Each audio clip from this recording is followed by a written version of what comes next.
Hello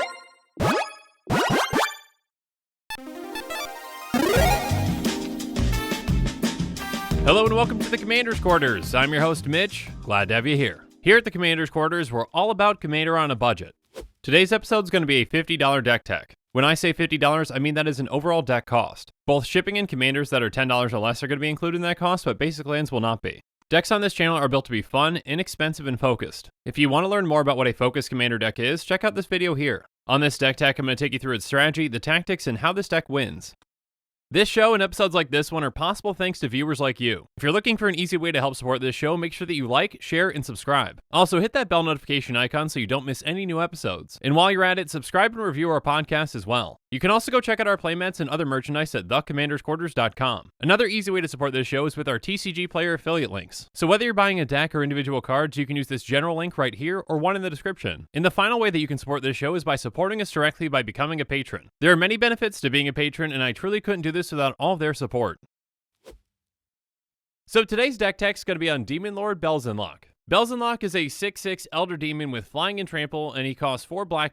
When Demonlord Belzenlok enters the battlefield, exile cards from the top of your library until you exile a non-land card, then put that card into your hand. If that card's converted mana cost is 4 or greater, repeat this process. Demonlord Belzenlok deals 1 damage to you for each card put in your hand this way. So real quick, let's break that ETB down. Essentially, we keep getting non-lands into our hand as long as their converted mana cost is 4 or greater. Once we hit a non-land card with converted mana cost of 3 or less, we stop. And again, we're going to be taking 1 damage for each card put into our hand this way. So there's definitely a few ways that you can go about building around Belzenlok. One is probably the more practical approach with having a decent amount of converted mana costs in your deck, including ones that are 3 or less. On the other hand, you can just go all in with all cards that are converted mana costs of 4 or greater and just have a very spicy build. Now you might be thinking, how's that going to work because Belzenlok would just kill us? But if built correctly, this strategy can actually work. So our strategy with this deck is very simple. We just want to ramp as quickly as possible with lands, mana rocks, and dorks. Now keep in mind that those mana rocks and dorks have to have a converted mana cost of 4 or greater. And then how do we win with this spicy build? We're just simply going to cast our commander and then combo off from there. Our commander is essentially going to get us every single non-land card in our deck into our hand, and then we can just win from there. Now how exactly does this combo work? Well, we'll go through that in a bit. As with all Commander's Quarters decks, I'm going to take you through 10 different tactics that show you how the deck works and how we're going to win with it. So let's start things off with tack number 1, be prepared. Now usually I save the lands till the end of the deck tech, but for this deck specifically, I think it's good to start with some of them. So first up, we've got Terrain Generator, which we can pay 2 and tap, and we can put a basic land card from our hand onto the battlefield. And then there's Mirrored Landscape, which comes into play tapped, but we can pay 2 and tap and sacrifice it to get 2 swamps into play tapped. Again, we can't run any mana rocks in this deck that cost less than 4, so lands that ramp us early are huge. So we're also running both of the Locust lands with Glimmer Post and Cloud Post. When Glimmer Post enters the battlefield, we gain 1 life for each Locust on the battlefield. And then Cloud Post comes into play tapped, but we can tap it to add 1 mana to our mana pool for each Locust in play. Next up, we've got 3 lands I can tap for colorless with Temple the False God, Untitled the Cloud Keeper, and Crystal Vein. We can only actually use Temple the False God though if we've got 5 or more lands. And then Untitled comes into play tapped, and we have to tap it and pay 2 life for that colorless, but we can only spend that mana on legendary spells. But again, we're just going to be using that mana to cast Belzenlok anyway, so we're fine. And then Crystal Vein can tap for colorless, but we can also tap and sacrifice it for that colorless. This actually is probably the best land in our deck because we can get that 2 mana right away. And then we've got 3 storage lands with Mage Ring Network, Subterranean Hangar, and Bottomless Vault. Each of them can essentially get counters on them in different ways, and then we can remove those counters from them to add mana to our mana pool. Next up, there's Peat Bog, which comes into play tapped with 2 depletion counters on it, and we can tap and remove one of those depletion counters to add black to our mana pool. And then Even Stronghold comes into play tapped, and we can tap it for a black, or we can tap and sacrifice it to add black to our mana pool. Next up, we've got some lands that can help protect us with Springjack Pasture, Mystifying Maze, and Glacial Chasm. Springjack Pasture can make a goat that we can block with, or we can sacrifice goats for mana. Mystifying Maze is kind of like a Maze of Ith that we have to pay for. And then Glacial Chasm can actually be really good in this deck, even though it technically slows us down. It has a cumulative upkeep that is pay 2 life. So at the beginning of our upkeep, we put an age counter on it, and then we sacrifice it unless we pay its upkeep cost for each age counter on it. When it comes into play, with the sacrifice a land, and creatures we control can attack. But the important part here is it says, prevent all damage that would be dealt to you. So this prevents our opponents from hitting us with anything, and it also stops Belzenlok from actually hurting us as well. So paying that life is going to be well worth it if we want a safer way to cast Belzenlok. But outside these lands, we've got some more ways to ramp as well. So let's go over those now in tactic number 2, more prepared. First up, there's Guild, which is a sorcery that costs 3 and a black, and it says, exile target creature, put a colorless artifact token named Gold onto the battlefield. It has sacrifice this artifact, add 1 mana of any color to your mana pool. So essentially this can protect us as well as temporarily ramp us. And for this deck, temporary ramp is just as good as regular ramp. So we're also running Crystalline Crawler, which is going to enter the battlefield with 1+1/+1 counter on it. By removing a +1/+1 counter from it, we add 1 mana of any color. And we can also tap it to put a +1/+1 counter on it. So essentially this is going to get us 2 mana when we need it. And then there's Warden of Geometries, which is a simple mana dork that can tap for colorless. Getting into our mana rocks, we're going to be running Paradise Plume, Sisay's Ring, and Urgolem's Eye. When Paradise Plume comes into play, we're going to choose black, and then whenever a player plays a black spell, we gain 1 life. And on top of that, it can tap for a black. And then Sisay's Ring and Urgolem's Eye both tap for colorless. Hedron Archive does the exact same thing, but we can also pay 2 and tap and sacrifice it to draw 2 cards. Next up, there's Firebind Vessel, which comes into play tapped, and it can tap to add 2 mana of different colors. And then 3 and Dynamo is our most efficient mana rock. It costs 4, and it taps for colorless. And finally, we're running Geode Golem, which when it deals combat damage to a player, we can cast our commander from the command zone without paying its mana cost. So essentially, we can cheat our commander in play and save our mana for that turn if we need to. Now, the vast majority of the time, we actually don't need any mana to combo off after we cast Belzenlok. But how exactly does that work? Well, I guess we're going to find out in Tactics 3 through 9, which I'm calling Demonic Combo. Yes, I'm putting multiple tactics together so I can go through the combo because I feel like it. So let's start with an empty board state, and assuming that we got to 6 mana, we've got that 6 mana in our mana pool. Now, I did say that the vast majority of the time we just need that 6 mana in order to combo off, but there is a situation where we need 7. If an opponent has a forest and we have a swamp, we just need that 6, but if not, we need 7. Now, that might be somewhat confusing, and you might be wondering why, but I promise it will make sense later. So for now, let's just assume that we have a swamp and someone else has a forest, and we're good with just 6 mana and we don't need 7. Another requirement is that we're over, let's say, 25 or so life, depending on what we've drawn. Again, every single time Belzenlok gets us a non-land card, he pings us for 1. So if the number of non-land cards left in our deck is greater than our life total, he just ping us to death. Now, if we've got Glacial Chasm in play or a different card that we'll go through later, we don't have to worry about that because he's not going to be dealing damage to us. But for this scenario, let's just assume that we've got enough life to survive Belzenlok getting us those cards. Now, you can generally expect to combo off on either turn 4 or turn 5, but turn 3 is possible with the right cards. With all that said, let's get started.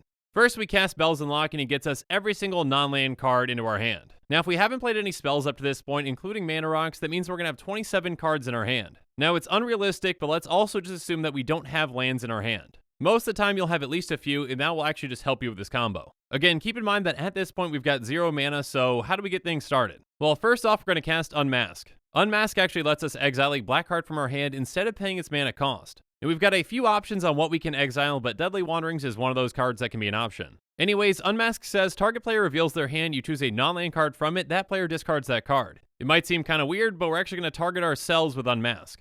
The card that we're going to choose to discard is Phantasmagorian. While in our graveyard, we can activate Phantasmagorian's ability, which says discard 3 cards, return Phantasmagorian from your graveyard to your hand. So the 2 cards that we absolutely have to discard are Dread Return and Scourge Familiar. And you might have noticed that Scourge Familiar is actually our golden pig, but you'll see why later. With the 3rd card, we've got many options on what to discard, so let's just choose Geode Golem.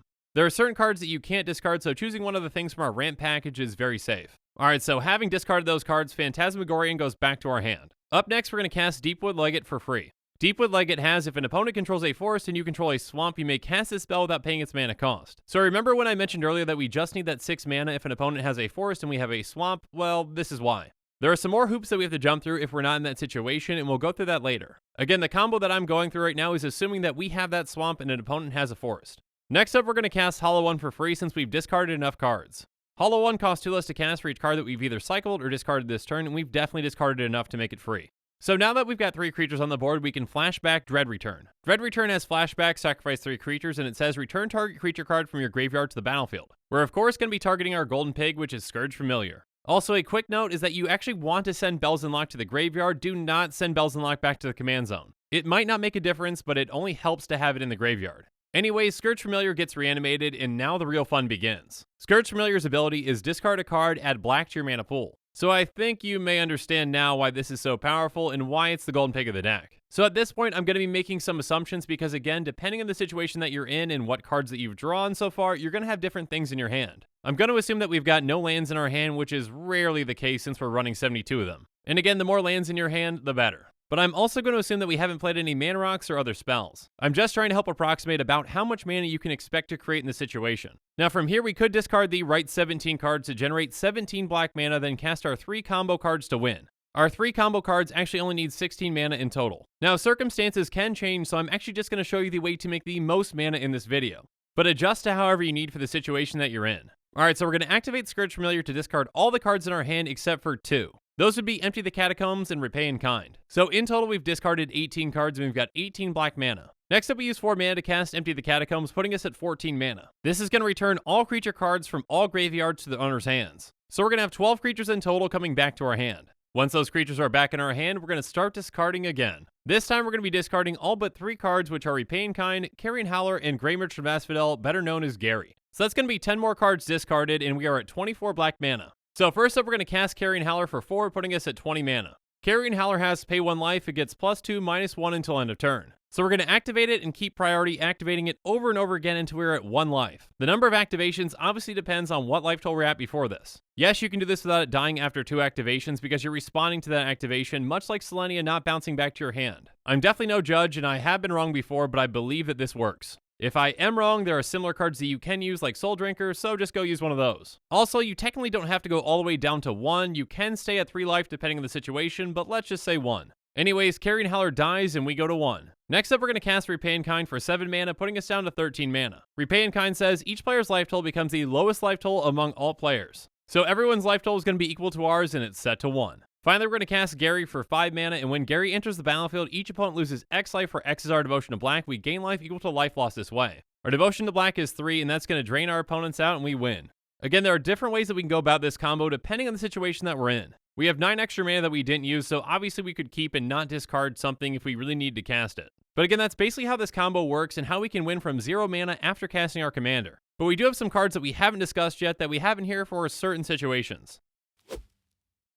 So let's go over those in tactic number 10, just in case. Tutors are usually never a bad idea, so we're going to be running Diabolic Tutor and Dimir Houseguard. Dimir Houseguard has Transmute for 1 black, so we can actually discard it to get any converted mana cost 4 card in our deck. Depending on the situation that we're in is going to determine what we get with each of these. Next up, there's Dross Golem, which has affinity for swamps. So if an opponent doesn't have a forest, this is actually another way to cast a creature for free if we've got 5 swamps. And then our other option is Sib-Sig Muckdraggers, which we can cast for a black. It has Delve, so we can exile cards from our graveyard while we're casting this spell to pay for the cost. If we know we have to go this route, then we have to activate Phantasmagorian multiple times to discard enough cards for this. Again, we've got to be careful with what we exile because we can't exile combo pieces. Regardless, when it enters the battlefield, we can return target creature from our graveyard to our hand. So if one of our key creatures gets countered or destroyed or whatnot, we can get it back with this. Next up, there's Deadly Wanderings, which is an enchantment that says as long as you control exactly 1 creature, that creature gets +2/+0 and has Death Touch and Lifelink. Basically, this is a way for us to essentially take no damage from casting Belzenlok. If it's our only creature in play, it's going to get Lifelink, so when it's pinging us, we're actually gaining life too. And then there's Soul Spike, which we can actually cast for free by exiling 2 black cards from our hand. Soul Spikes can deal 4 damage to target creature or player, and we gain 4 life. If we're playing against someone that's got a way to gain life at the end, this might be a good thing to hold on to. So if Gary can't finish them, this can. We can also use this earlier if we need that 4 life to survive from Belzenlok. And finally, there's Boom Pile, which has tap, flip a coin. If you win the flip, destroy all non-land permanents.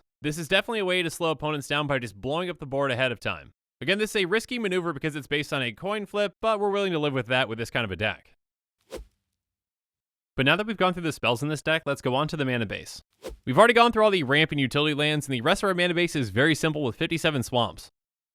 And now that we've gone through every single card in this deck, let's do a quick price check. A quick reminder that our deck costs are calculated using TCGplayer optimization, optimizing with even heavily played and damage cards because those cards need a home too.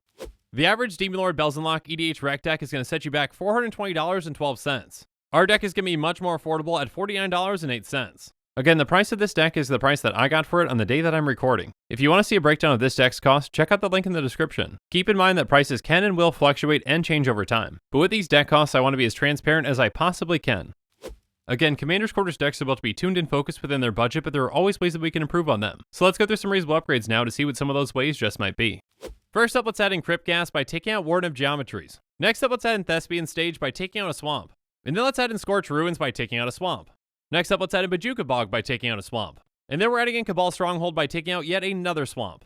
Finally, let's add in Blast Zone by taking out, yep, a swamp.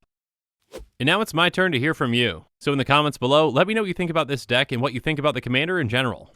And make sure you're following us on social media for more updates and sneak peeks on future episodes.